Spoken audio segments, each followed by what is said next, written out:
Live from New Delhi, you're watching DD India News Hour, India's voice to the world. I'm Abhishek Mahajan. Coming up in the next hour.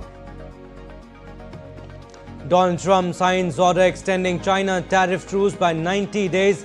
US tariffs on China reduced to 30%, while China will maintain tariffs on US goods at 10%.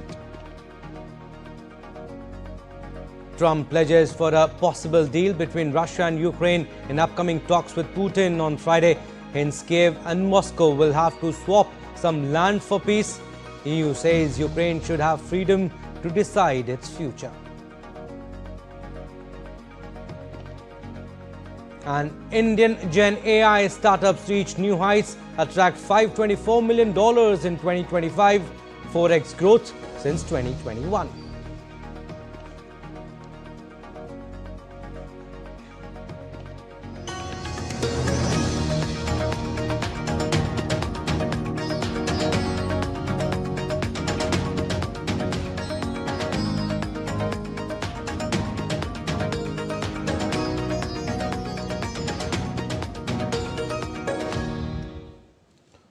All right, we'll start with the top story. The United States has extended a tariff truce with China by another 90 days. US President Donald Trump signed an executive order late on Monday, delaying the start of higher tariffs on Chinese goods until November 10th. The executive orders were signed hours before a 90-day halt of steeper levies between Washington and Beijing was due to expire. US President, in a post on social media, confirmed that he has ordered a 90-day truce to delay reimposition of higher levies on Chinese goods. He further wrote that all other elements of the agreement will remain same. And now this new order prevents US tariffs on Chinese goods from shooting up to 145%, while Chinese tariffs on US goods were set to hit 125%. That would have resulted in a virtual trade embargo between the two countries. While the United States and China slapped escalating tariffs on each other's products this year, bringing them to prohibitive triple-digit levels and snarling trade, both countries in May agreed to temporarily lower them. As part of the May truce, fresh US tariffs targeting China were reduced to 30%, and the corresponding level from China was cut to 10%. And now economists are beginning to detect early warning signs as US President Donald Trump's trade war has pushed up inflation, slashed US job gains and slowed economic growth. Growth has slowed to an annualized 1.8% in Q2, far below the 3 to 4% Trump promised. And inflation is rising again, with core consumer price index up 3.6% year on year. Job creation has dropped below expectations for the second straight month.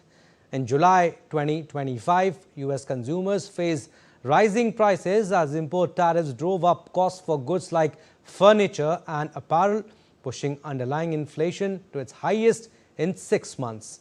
According to Goldman Sachs economist, the Labor Department's upcoming Consumer Price Index or CPI report, marred by data collection issues, reflects a 0.2% monthly rise, with core CPI climbing 0.3% due to tariff-sensitive items.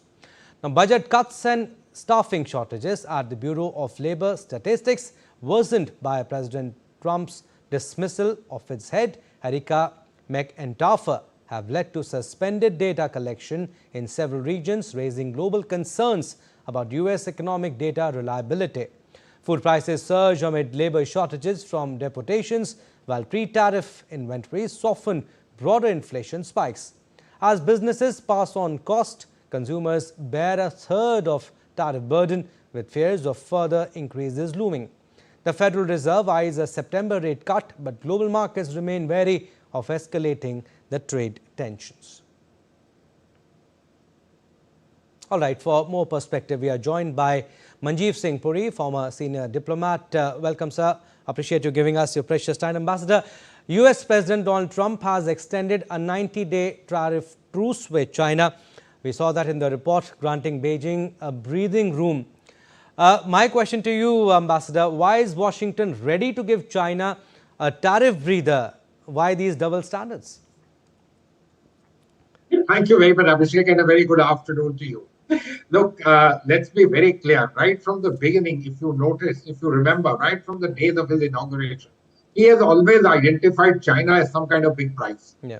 And I want to make it very clear his interest is in doing a deal with them, a deal which he can show benefits the US. He has no real interest in pushing down China in that sense of the term, the way we look at it, the major competitor, etc. He wants that he has scored a deal vis-a-vis the biggest player in the world. That's the way he looks at it, and that's what he's doing. I want to make another 2 points to you. You know, you mentioned very well in your report this rising inflation. The fall winter season is very important in a country like the United States. Christmas purchases, etc. Almost all of them are sourced from China. And this breather till sometime in November allows you to import a lot of those things at reasonable customs duties rates. That's important if you don't want ordinary people to see prices in Walmarts and Costco's, etc., go up, dolls becoming more expensive, toys becoming expensive. That hurts, and it hurts his MAGA constituency. A third point, you know, he's quite happy doing financial deals. The biggest sellers to the Chinese economy, the biggest chip makers, Nvidia, Intel, etc. Yeah. He is willing to say, go right ahead, do what you want with them. Just pay me a share of what you sell to the Chinese. You know, these are financial ways of doing things. We tend to say that there should have been an issue of understanding competition, but he looks at it purely in financial terms. Do I gain something? How does it matter if it happens? We'll see what happens. These are different perspectives to this entire thing. The president of the United States, you know, he's the most powerful guy because they are the most powerful economy. But his thinking is somewhat different from the way conservative economists and many others think. But he understands public opinion very well. And so, therefore, he's done these pauses. He sees for himself some legacy possibilities, at the same time, not willing to rattle his MAGA base. Ambassador, you spoke about inflation and slowed economic growth, and there have been reports which say that this will cost ordinary Americans greatly. Are US tariffs now doing more harm, you think, to the American economy than to its rivals? Are US households the real victims of President Trump's trade war? Abhishek, this is the standard traditional economics. That tariffs for a major economy like the United States, which is a big importer for ordinary goods, etc., it hurts them. After all, let's look at a very simple thing. Why were cars being manufactured in Mexico? Yeah. Because the United States customer benefited as a result of it. But, you know, look, there is a kind of politics, there's a societal understanding. If the rise in prices is 7, 8, 10%, and the people who are in his MAGA support base, they are willing to pay them, and they see benefits such as what he calls illegal aliens being removed, that it will all hurt the US economy is a different matter. But at this particular moment, if you get some kind of benefit from it, if the rhetoric that you are willing to unleash tends to get people to, you know, pony up behind you, behind your back, then, you know, it serves political purposes. And let me say, quite apart from his larger purpose, his own popularity, he wants to look at the November 26 election and trying to say that at that time too, his support base remains strong and the others remain divided. His support base says we lump this few percent, but we are gaining quite a lot. We are becoming a country of consequence. People are respecting us. And he's also saying another thing. Tariffs, whether it's the American people or whoever else, it puts money into the US economy, and this allows them to defray some of the debt costs which are rising exponentially in the United States. But, Ambassador, there is another important point. Tariff war has sparked global backlash also. Do you think the US tariff war has backfired, or maybe will backfire by uniting its trade rivals instead of bending them to its will? Are we seeing the start of a long-term realignment in global trade partnerships? Abhishek, I would love to see that happen, but I'm not.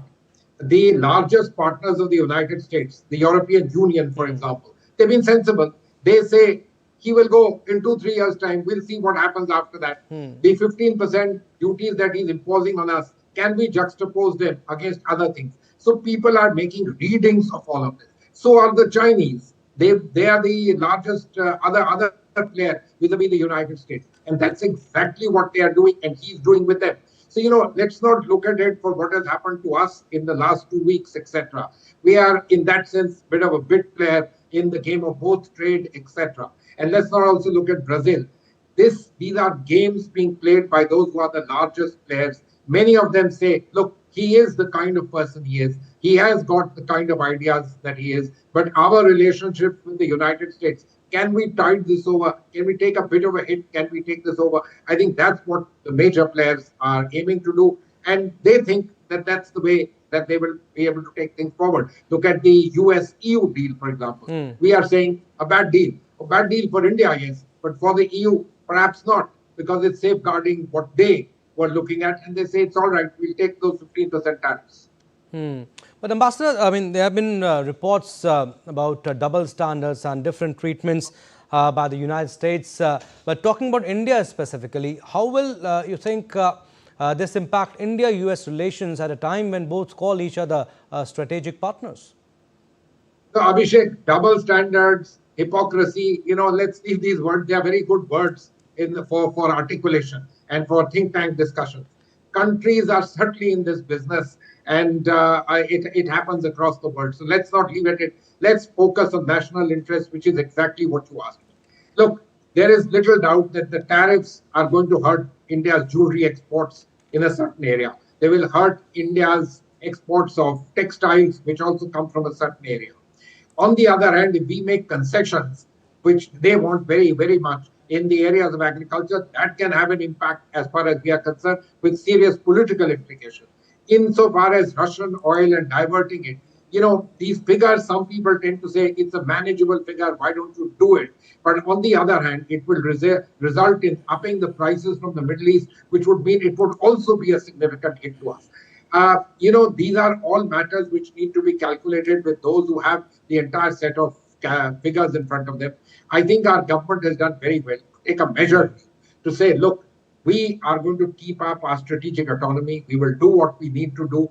We will use these opportunities from these tariffs even to build a better Atmanirbhar Bharat, to do more in terms of our reforms. Let's focus on all of this. We must safeguard our interests. That's particularly important in the matter. But do remember, the United States is a very important player for India. And I'm not talking about contestation with China, etc. It's a very important player for us in terms of our... Absolutely. Next few days, in fact, Ambassador. But so is China. And so if we can do this balancing act, that would be really excellent. Strategic autonomy means not just talking, but walking the talk. Absolutely. Like you said, next few days geopolitically will be very, very important. We'll leave it at that. Thank you for your insights, Ambassador. Moving on, Brazilian President Luiz Inácio Lula da Silva and Chinese President Xi Jinping have discussed the role of the BRICS group of states and bilateral business over a phone call. Brazil's presidency said in a statement that the leaders spoke for an hour on Monday, agreeing on the role of the G20 and BRICS in defending multilateralism. Lula said last week he would initiate a conversation about how to tackle Trump's tariffs with BRICS nations after Trump dubbed the group anti-American and threatened them with additional tariffs. China last week also showed Brazil's support in resisting the bullying behavior of imposing excessive tariffs without naming the US. Now, South Korean President Lee Jae-myung and US President Donald Trump will hold their first summit meeting on August 25 in Washington to discuss strengthening the bilateral alliance and economic security partnership. Lee, who was elected president in a snap election in June, has made it a top priority to help his export-dependent country navigate the dramatic changes in the global trading environment triggered by Trump's tariff policies. In return, Trump has said South Korea will announce investment plans at the upcoming summit and that Seoul had committed to making $350 billion of investments to be selected by him. All right, we are slipping into a very short break, but still to come on this edition of DD India News Hour. US President Trump's announcement of deploying National Guards in Washington sparks uproar among citizens. Bolivia's presidential candidates wrap up their campaigns as the country prepares for the first round of the elections.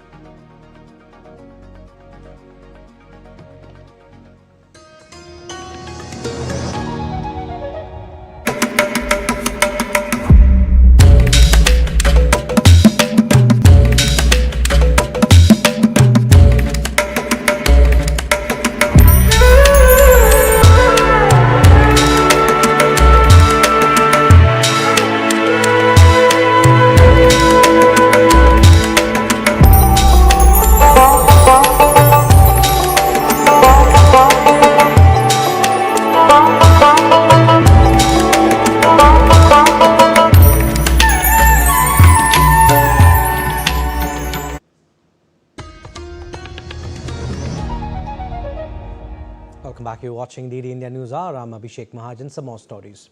US President Donald Trump has described his upcoming summit with Vladimir Putin as a feel-out meeting to gauge his ideas for ending the Ukraine conflict. He also insisted that both sides in the ongoing conflict will need to cede territory. Trump's statement was firmly opposed by Ukrainian President Volodymyr Zelensky and the EU bloc, which reiterates its demand to include Ukraine's interest in the peace talks. DD India's Ayushi Bhatnagar brings us more in this report. US President Donald Trump on Monday described his upcoming summit with Vladimir Putin as a feel-out meeting to gauge his ideas for ending the war in Ukraine, as European leaders rush to ensure respect for Kiev's interests, as Zelensky will not be in attendance. I'm going to meet with President Putin, and we're going to see what he has in mind. And if it's a fair deal, I'll reveal it to the European Union leaders and to the NATO leaders and also to President Zelensky. I think out of respect, I'll call him first, and then I'll call them after. And I may say, lots of luck, keep fighting, or I may say we can make a deal. Well, we're going to have a meeting with Vladimir Putin, and at the end of that meeting, probably in the first 2 minutes, I'll know exactly whether or not a deal can be made. US President Donald Trump said Kiev and Moscow will both have to cede land to end the conflict in Ukraine, though Ukrainian President Zelensky and the EU have firmly ruled out ceding territory seized by force, while Trump remains a little bothered by Zelensky's stance. I expect to have a meeting with Putin that I think it'll be good, but it might be bad. And I'm here for one reason, to get rid of a war that somebody else started. Should have never happened. And if I could end it, great. Meanwhile, European leaders and Zelensky plan to speak with Trump ahead of his summit with Putin in Alaska on Friday. Moscow hopes the upcoming meeting between Putin and Trump will help in normalizing the relations between the two countries. Ukrainian President Volodymyr Zelensky said on Monday that there were no signs that Russia was preparing to put an end to its hostilities in Ukraine, rather accusing it of launching new offensive operations. There was also a report from the intelligence and military command on what Putin is counting on and what he is actually preparing for, including military preparations. He is definitely not preparing for a ceasefire or an end to the war. Putin is determined only to present a meeting with America as his personal victory and then continue acting exactly as before, applying the same pressure on Ukraine as before. In a virtual emergency summit of the European Union foreign ministers, EU's top diplomat Kaja Kallas emphasized that any agreement must involve both Ukraine and the EU bloc. In a statement on Monday, the European Commission announced that Ukraine will receive 1.6 billion euros from profits earned on frozen Russian central bank assets, adding that the EU will work on a 19th package of sanctions against Russia and warned against concessions to Moscow. Meanwhile, 26 European heads of state and government said in a statement that Ukrainians must have the freedom to decide their future and that a diplomatic solution must protect Ukrainian and European interests. Ayushi Bhatnagar's report for DD India. Let's now take a look back at previous historic encounters between the two nuclear powers, the United States of America and the Russian Federation. Nikita Khrushchev's visit was significant as it marked the first time a Soviet leader had traveled to the US. In Hollywood, he delivered one of his legendary rants to an audience that included Marilyn Monroe and Elizabeth Taylor. The summit concluded with a statement that the two superpowers worked towards talks on disarmament and on the status of Berlin that the Cold War had divided. In 1961, the summit at the former Imperial Palace in Vienna was an icy encounter befitting the Cold War era, made chillier by the failed US Bay of Pigs invasion of Cuba that happened shortly before. Berlin was top of the agenda, but 2 months later, the wall dividing the city would be built. A year later, the Cuban Missiles Crisis brought the world to the brink of nuclear war.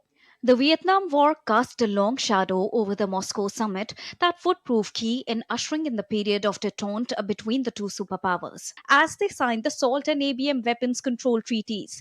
In a joint declaration, Richard Nixon and Leonid said peaceful coexistence was the only basis for mutual relations in a nuclear age.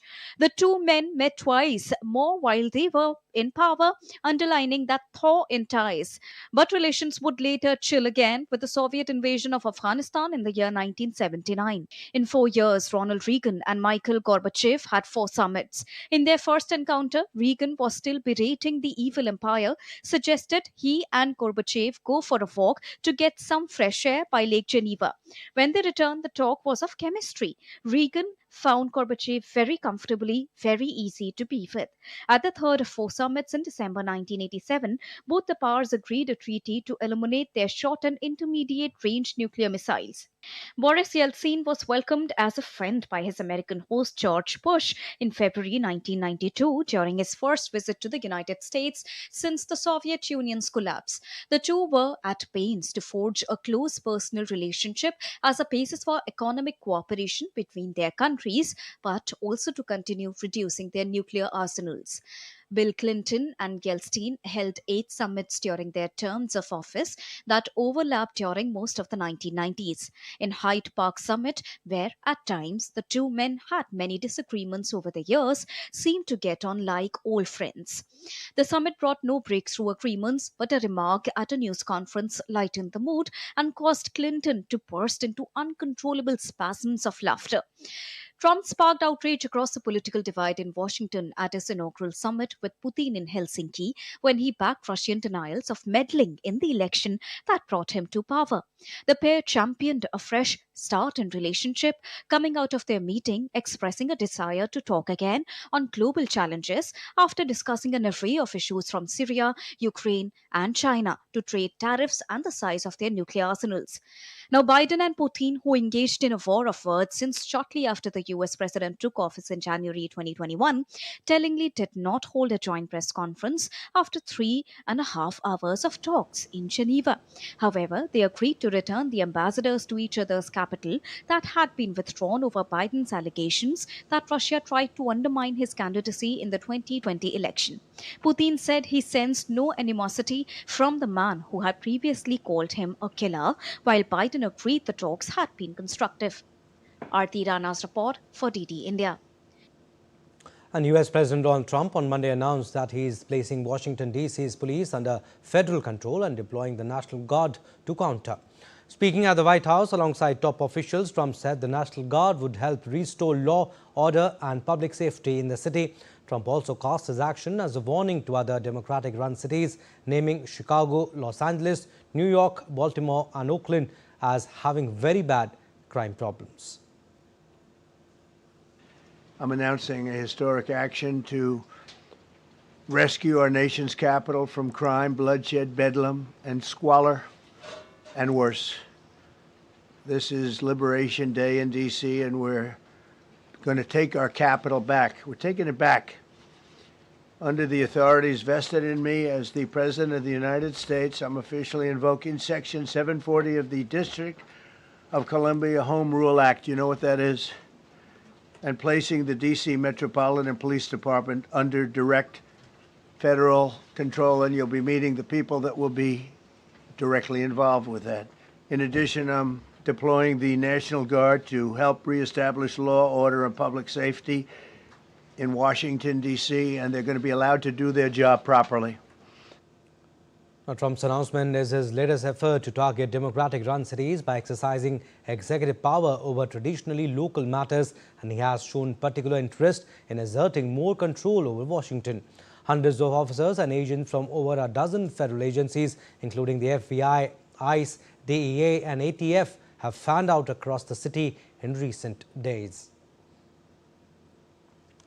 Now, US President Trump's announcement of deploying National Guards in Washington on Monday has sparked an uproar among the citizens who claim it is a bad move expected to backlash severely. Large number of protesters were chanting "Trump must go now" and carrying banners reading "National Disgrace." In the press conference at the White House, while highlighting the lawless situation of the Capitol, Trump hinted that the move may follow in Chicago and LA and major cities with democratic governance. In the conference, Trump said the national capital had been taken over by gangsters and criminals, adding that the Attorney General, Pam Bondi, will oversee the police force. Meanwhile, the Democratic mayor of Washington, Muriel Bowser, has denied Trump's claim of violence, saying that the city witnessed lowest numbers of violent crime since past 3 decades. While there are claims that the decision has a racist undertone, as Trump singled out majority Democratic cities like Baltimore, Chicago and Washington, all cities with large black populations, while speaking about rampant crime in urban areas. Now, the US and China engaged in a tense verbal exchange on Monday during a UN Security Council session on maritime security. During the Council meeting, Panama President Jose Raul Molino emphasized that Council's role is not only to reduce the activities of criminal terrorist groups, but it is also to protect peace among nations. US Representative Dorothy Sheard emphasized the Panama Canal's critical role as one of the world's great instruments of commerce and economic security, citing its construction by Washington and close bilateral relationship, in fact partnership, with the Central American nation on maritime security. Meanwhile, China's ambassador Fu Kong countered sharply, accusing the US of repeatedly making unwarranted accusations and smearing Beijing. The Chinese envoy then accused the US of being the biggest disruptor of peace and stability in the South China Sea, citing its deployment of offensive weaponry military exercises. Shifting focus now, in Bolivia, presidential candidates wrapped up their campaigns, making final appeals to voters ahead of August 17th first-round election. In La Paz, Manfred Reyes Villa, candidate for the Sumate party, took part in an offering to Pachamama accompanied by live music. On stage, Reyes Villa promised to end the country's fuel shortages and economic crisis without turning to international lenders. On Sunday in El Alto, President candidate Rodrigo Paz Pereira of Christian Democratic Party addressed a lively rally surrounded by cheering crowds. The election comes as Bolivia faces its worst economic crisis in decades, and fuel shortages are sparking long lines at gas stations. Candidates must secure more than 40% of the votes with at least a 10-point lead to avoid an October 19 runoff. Let's now take a look at other stories making news around the world. South Korea's former First Lady and wife of ousted President Yoon Suk-yeol, Kim Kyon-hee, appeared in court on Tuesday for a trial. She has been accused of stock fraud, bribery and illegal influence peddling, denied by her lawyers. The trial is underway with no indication on final ruling. A farewell ceremony honoring Senator and presidential hopeful Miguel Uribe Turbay was held in Bogota on Monday. The campaigner succumbed to injuries after being shot during a rally 2 months ago. A candlelight vigil was also held in the evening at the site of the shooting. And 2 planes collided in the United States' northwestern city of Kalispell on the runway. The accident injured 2 people as the runway was filled with smoke and minor flames. According to eyewitnesses, the accident happened when one plane crashed into another while landing.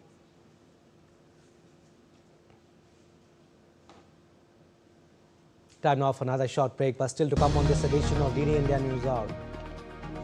In line with India's Independence Day celebrations, Har Ghar Tiranga campaign witnesses enthusiastic participation across the country. Europe heatwave fuels wildfire, forcing evacuations in multiple countries, while others battle torrential rains and floods.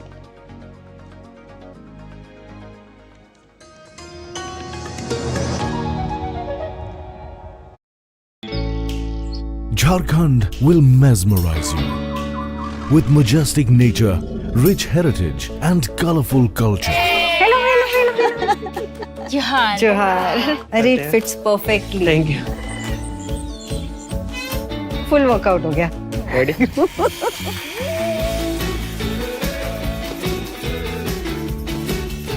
Postcards from Jharkhand on National Geographic. Welcome back. You're watching DD India News Hour. I'm Abhishek Mahajan. Recap of our top stories. Trump signs order extending China tariff truce by 90 days. US tariffs on China reduced to 30%, while China will maintain tariffs on US goods at 10%. Trump pledges for a possible deal between Russia and Ukraine in upcoming talks with Putin on Friday. Hence, Kiev and Moscow will have to swap some land for peace. EU says Ukraine should have freedom to decide its future. And Indian GenAI startups reached new heights, attract $524 million in 2025, 4x growth since 2021.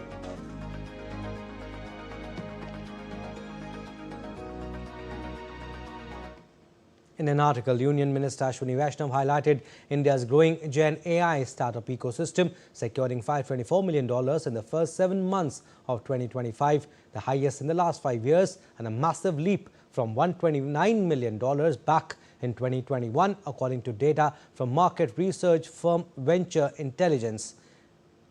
The minister said, so this surge comes as more companies turn to AI for smarter automation. It also mentions that the investors have doubled down on AI investments in the country. That's 4 times the $129 million AI companies raised in 2021 and $475 million in all of last year. Leaders like Fractal Analytics, Atomic Work and True Foundry help businesses level up their tech game. Elevation Capital alone boosted the AI deals from just a handful to about 15 to 20 over the last 2 years. Significant momentum in AI deal flows in 2025 compared to last year, and there has been a surge in AI adoption by enterprises. And as per the latest EY report, global GenAI startups raised $49.2 billion in the first half of 2025. Well, moving on, Lieutenant General Simon Stewart, Australia's Chief of Army, was briefed on the recent initiatives being undertaken by the Indian Army, including construction of the state-of-the-art Thal Sena Bhavan. He also planted a tree at Manekshaw Centre to commemorate the everlasting friendship between the Indian and the Australian Army.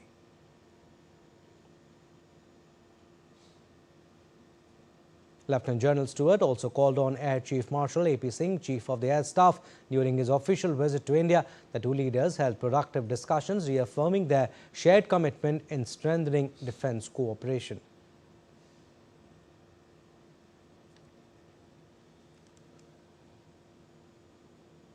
Moving on, in line with India's Independence Day 2025 celebrations, the Har Ghar Tiranga campaign saw enthusiastic participation. Delhi Chief Minister Rekha Gupta flagged off the Tiranga Cyclothon for girls on Tuesday. The event featured thousands of girls cycling to mark the occasion and promote progress and unity.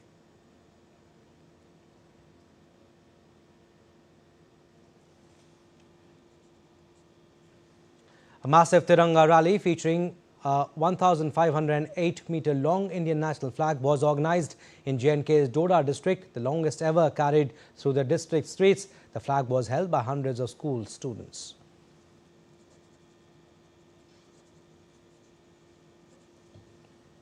In Pulwama, hundreds joined the Tiranga rally organized ahead of Independence Day. Students, government officials and local residents marched together, proudly waving the national flag, aimed to promote peace, unity and national pride.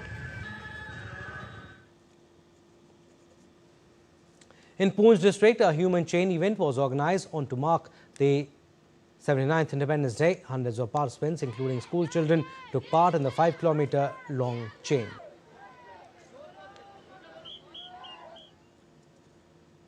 In Rajasthan's Jaisalmer, the Border Security Force held a Tiranga rally to mark Independence Day celebrations. The rally promoted Har Ghar Tiranga campaign and aimed to spread patriotism and unity. A bike rally was held in Imphal, the capital city of Manipur, as part of Har Ghar Tiranga campaign. Around 1,000 bikers participated in the event, waving the national flag. The rally started from the War Memorial, symbolizing a tribute to the sacrifices of India's freedom fighters, armed forces and forefathers.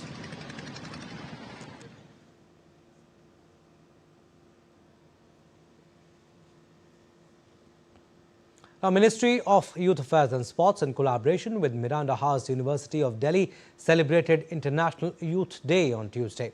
The theme of the event was Importance of Volunteering. A think tank from the United Nations also participated in a panel discussion on this occasion.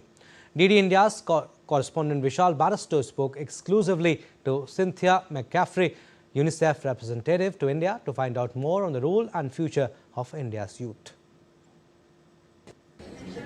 1 in 5 youth belongs to India, and this is our strength. And I have with me Cynthia. She's from UNICEF, and we are celebrating the International Youth Day. Cynthia, when we talk about the strength of India, it is the young population. How do you see to it? I see it that one is you're home to the largest youth and child population the world has ever known. It's diverse in its background and its beliefs, and you have a government that's investing in it. So they're not taking for granted the dividend that comes from a large youth population. When it comes to India in particular, what is so special about the youth of this country? I would say two things. One is, again, it is a large dividend. So you've got a large population across the country. It's a diverse population. And what we just saw today with this Ministry of Youth and Sports convening, it's energetic, it's committed. They have an enormous drive to volunteer, to engage, to help build the future of India. And in many ways, India is the future for the world. Talking about the global south, how do you see India's role, and particularly the role of Indian youth in global south? Well, for UNICEF, India has been an incredible partner in the global south. In the 1970s, we created the Mark Series hand pump, which provides clean water across India but around the world as well. So building on that innovation that has always been here and genuinely leapfrogging even more with this large youth population, which is digital, innovative, entrepreneurial, we see that as a genuine opportunity for how to take South-South even to the next greatest level. So there you heard from the India representative of UNICEF. India is future of the world, and so the responsibility of Indian youth is all the more bigger. International Youth Day celebrates the power, potential and promise of young people across the globe. Initiated by the United Nations in 1999, the day serves as a platform to raise awareness about issues impacting youth and to promote their active engagement in shaping the future. Here's more. Each year, the day is marked with a specific theme focusing on a pressing global challenge. This year's theme, Youth for Climate Action and Sustainable Development, highlights the critical role of young leaders in driving climate solutions and achieving the United Nations Sustainable Development Goals. From awareness campaigns and workshops to community projects and policy dialogues, governments, NGOs, and youth-led organizations are hosting events worldwide. The aim is to empower young minds with the skill, opportunities, and confidence to become change makers. In India, the day resonates strongly with the country's demographic dividend, where over 65% of the population is under the age of 35. Initiatives like Skill India, Startup India, and Fit India movement are enabling young Indians to innovate, excel, and contribute to national growth.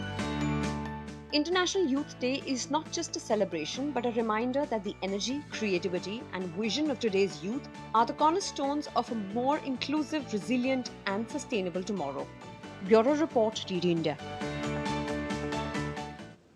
On to weather updates now. Heavy rainfall lashed several parts of Delhi. India Met Department has issued a yellow alert for Tuesday as well, with forecast of thunderstorm with rain. The Met Department has predicted light showers in Delhi NCR region till August 13th. Moderated rainfall is predicted on August 14 and 17. In Himachal Pradesh, the local weather office issued an orange alert for heavy to very heavy rain at several places till Thursday, while Shimla found itself covered under a blanket of fog with visibility reduced to only a few meters. Over 16 lakh people have been affected by floods in Bihar, where several rivers are in spate due to torrential rainfall. A total of 32 teams of NDRF and SDRF have been engaged in the rescue operations. The monsoon activity is expected to gain strength over Kerala, albeit not an intense rainfall activity, with a change in the weather systems in the Bay of Bengal. The overall shortfall in rain in Kerala from the 1st of June till this time has now increased to 15%. And the Central Weather Administration issued a sea warning for Typhoon Podul on Tuesday as it moves closer to Taiwan and said the storm's effects could be felt in Taiwan starting Wednesday. According to CWA, Podul, a mid-strength typhoon packing wind gust as strong as 155 kilometers per hour and still intensifying, is headed towards Taitung and expected to make a landfall near the area. After landfall, the storm is expected to hit the island's densely populated western coast and then head towards China's Fujian province later this week. Earlier in August, parts of southern Taiwan recorded more than a year's rainfall over a week, which caused widespread landslides and flooding and killed 4 people. Meanwhile, other countries like Japan and Mexico are currently experiencing severe flooding due to heavy rainfall. Torrential rain hit southern Japan on Monday, triggering landslides and full suspension of bullet train services in Kyushu. Japanese authorities urged residents to evacuate their homes after heavy rains, leaving several people missing. According to Japan Meteorological Agency, a heavy rain alert for several towns in Kumamoto Prefecture of the highest level on its 5-tier scale. In Mexico, heavy rainfall and a subsequent storm have led to widespread flooding and debris in central Mexico. Authorities said Mexico City's Benito Juarez International Airport suspended operations for several hours Sunday after heavy rains flooded the capital and caused poor visibility.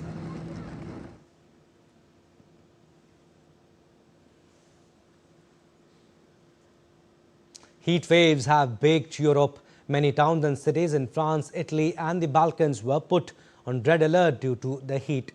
Wildfires fanned by strong winds forced the evacuations of thousands of people throughout the continent and threatened popular tourist sites in Turkey and Spain.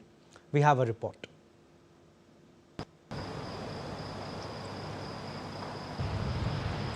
A heat wave gripping parts of Europe sent temperatures over 40 degrees Celsius in northern Spain, southern France and the Western Balkans, fueling wildfires and triggering top-level weather alerts in several countries. In Spain, a blaze damaged a UNESCO World Heritage-listed Roman-era mining site at Les Medullas in northwestern Spain. High temperatures and winds of up to 40 kilometers per hour created many difficulties for firefighters struggling to contain the wildfire.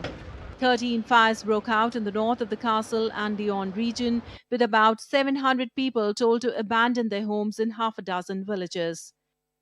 In neighboring Portugal, firefighters were battling 3 large wildfires in the center and north of the country, while Morocco is sending 2 aircraft to help fight the fires after 2 Portuguese planes broke down. Italy's health ministry issued a red alert warning for 7 major cities, including Bologna and Florence. Some 11 Italian cities are on red alert for Tuesday and 16 cities on Wednesday. Red alerts were also announced in southern France and on the Adriatic and Ionian coast in the Balkans.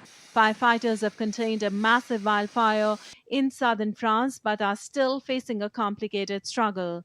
They also warned that scorching heat and dry winds could reignite the blaze. Tens of houses and cars were burnt in a wildfire that ripped through the forest near the center of Turkey's northwestern Çanakkale province. Authorities also launched precautionary evacuations in areas at risk and urged residents to avoid unnecessary travel to keep roads clear from traffic for emergency vehicles. While wildfires affect all European Union territories, notes the European Civil Protection and Humanitarian Aid Operations, southern European countries, particularly those in the Mediterranean, are disproportionately impacted. Bureau Report, DD India. Still to come on this edition of DD India News Hour. Donald Trump opens door to Nvidia selling advanced AI chips to China after negotiating a deal for a share of 15%.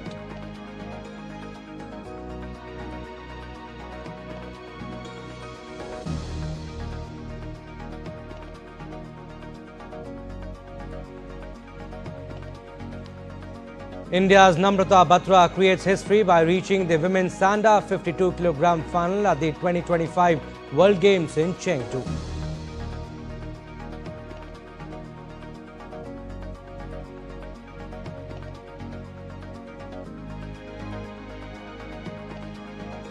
And India celebrates the birth anniversary of the father of India's space program, Dr. Vikram Sarabhai.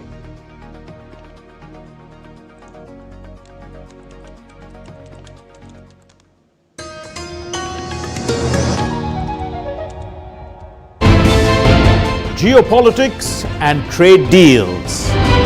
Economic challenges amid development. Hard work and the path to prosperity. It's the economy, always. Between walkers, money is what money does and says. Supply creates its own demand. Between the bulls pulls and bears tears. When supply chains globalization and India rises to the podium. We'll get you centered with the economic brief at 8 p.m. every Thursday on DD India.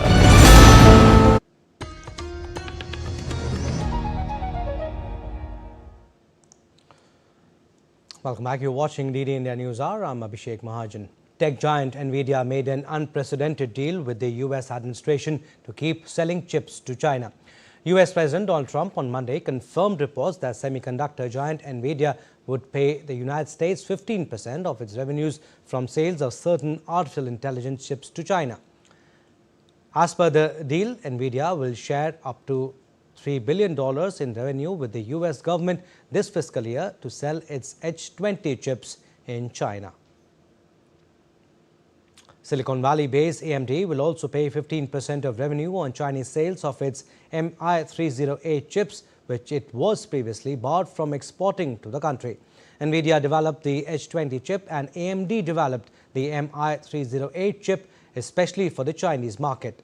In April, the Trump administration unexpectedly banned Nvidia from exporting H20 chips to China, causing Nvidia to lose billions and its stock to fall sharply. The export ban was lifted in July, but US lawmakers still worry about China's AI development.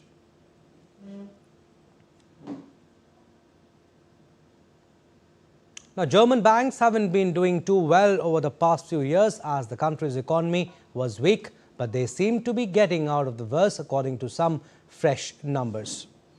Now, Lars Holter is with DW and joins me from Berlin. Good to have you, Lars. What's the latest you can tell us from the banking sector?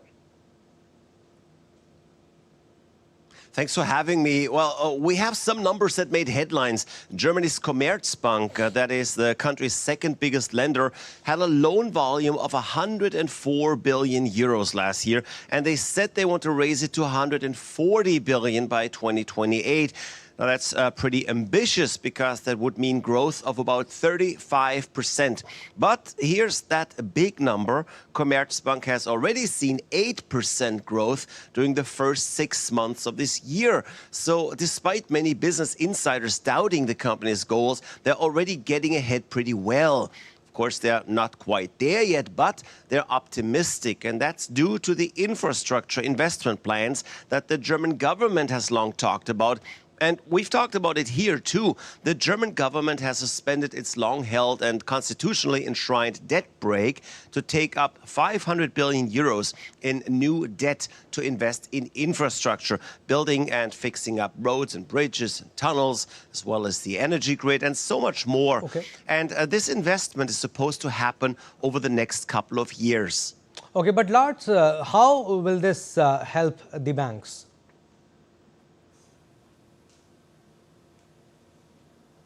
That's simple. As the government invests hundreds of billions, this will bring upon so many new work projects. It will give companies out there so many new jobs to do that many of them will likely invest in new machines, maybe even new plants. Let me give you just a very straightforward example. If Germany wants to fix thousands of highway kilometers, it will hire a lot of different companies throughout the country. They will bring in heavy machinery, and much of that machinery will be new, maybe to replace old machines or simply because more machines are needed to get more work done. Same with tunnel digging or rewiring the grid.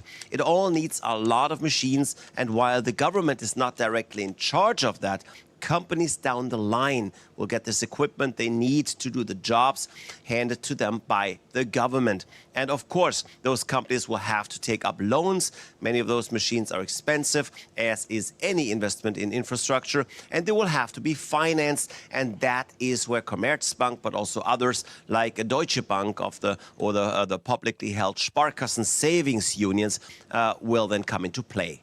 All right, Lars, we'll leave it at that. Thank you for all the information. Time now for some sports updates. Now we'll start with Wushu. India's Namrata Batra created history by reaching the women's Sanda 52-kilogram final in Wushu at the 2025 World Games in Chengdu, China on Monday. Namrata beat Philippines' Krizan Faith Colado 2-0 to assure India of its first ever World Games medal in the sport of Wushu. With this victory, Namrata is guaranteed of at least a silver medal. Her gold medal match will take place at 5:30 p.m. Indian Standard Time on Tuesday. In chess now, India's top seed Arjun Erigaisi dropped points for the second round running in the Chennai Grand Masters on Monday after drawing with Pranav V in their fifth round match. The 18-year-old Pranav, the lowest rated player in the Masters field, beat the odds to hold Indian number 1 Erigaisi to follow upon his draw against second seed Anish Giri on Sunday. The draw in the Erigaisi-Pranav encounter allowed Vincent Kema to retain his 1-point lead atop the standings. The German GM failed to budge a resilient Vidit Gujarati with black pieces in the fifth round as he settled for a draw for the second consecutive game to move to 4 points. Erigaisi and Kema will face off on Tuesday in a potentially title-determining sixth-round clash.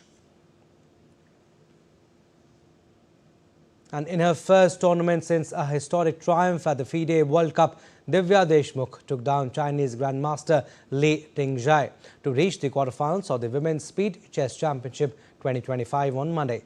The 19-year-old Divya, who became a Grandmaster herself after winning the World Cup in Georgia last month, dominated Li in her opening round clash. She will take on three-time world champion Hu Yifan, another Chinese Grandmaster, for a place in the semi-finals on Thursday.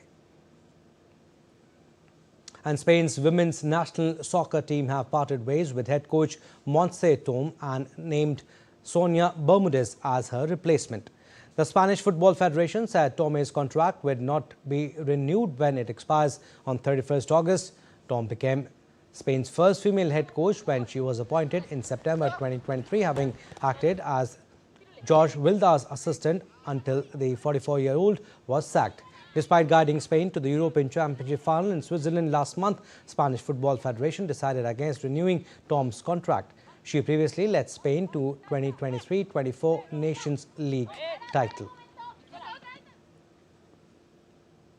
Tennis now. Top-ranked Aryna Sabalenka sealed her place into the fourth round of the Cincinnati Open. Defending champion Sabalenka fought through a 3-hour battle to hold off an inspired Emma Raducanu in 3 sets. British number 1 Raducanu survived a 25-minute 8th game of the final set, which went to 13 deuces, with Raducanu saving 4 break points before finally holding for 4-all and eventually into a tiebreaker.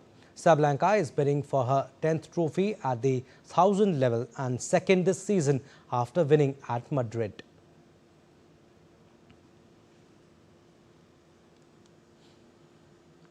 On August 12th, India celebrates the birth anniversary of a man who dared to look beyond the skies, Dr. Vikram Sarabhai, the father of India's space program. Vikram Sarabhai was born on August 12, 1919 and was a pioneer in India's space program. He embarked on a journey that would forever shape the nation's scientific landscape. After completing his education in Ahmedabad and at the University of Cambridge, his passion for natural sciences led him to present his honours examination in 1940. Following the Second World War, Sarabhai returned to Cambridge to pursue a doctorate, culminating in his thesis on cosmic ray investigation in tropical latitudes in 1945. Back in India by 1947, at just 28, he founded the Physical Research Laboratory in Ahmedabad, setting the stage for groundbreaking scientific research. He also established the Indian National Committee for Space Research, which later evolved into the Indian Space Research Organisation, ISRO. Under his visionary leadership, India launched its first satellite, Aryabhat, in 1975, marking a significant milestone in the country's space journey. His efforts and initiatives led to the formation of the Indian space program, and his vision led us to become where we are today. I believe that Dr. Sarabhai has played a major role in defining the scientific landscape of the country. Sarabhai's contributions were not confined to space. He played a pivotal role in founding the Indian Institute of Management in Ahmedabad in 1962, recognizing the need for advanced management education. His commitment to science education also led to the creation of the Vikram Sarabhai Community Science Center in 1956. Internationally, Sarabhai fostered collaborations, notably with NASA, leading to the Satellite Instructional Television Experiment in 1975, which revolutionized communication in India. His vision also included India's nuclear program, establishing the first rocket launch station at Thumba in 1963. Though Sarabhai passed away in 1971, his legacy lives on, inspiring generations of scientists and researchers. Honored with the Padma Bhushan and the Padma Vibhushan, Sarabhai remains a towering figure in India's scientific heritage. Tapas Bhattacharya's report, DD India. Well, that's all we have in this edition of DD India News Hour. But do let us know your thoughts on the news of the day. For those on the go, you can get all the latest news and updates from India and across the world on DD India mobile app. The app is available on both Android and iOS. Scan the QR code on the screen to download now. And we'll be back with more news as it breaks here on DD India. I'm Abhishek Mahajan. From all of us here in Delhi, thanks for watching DD India News Hour.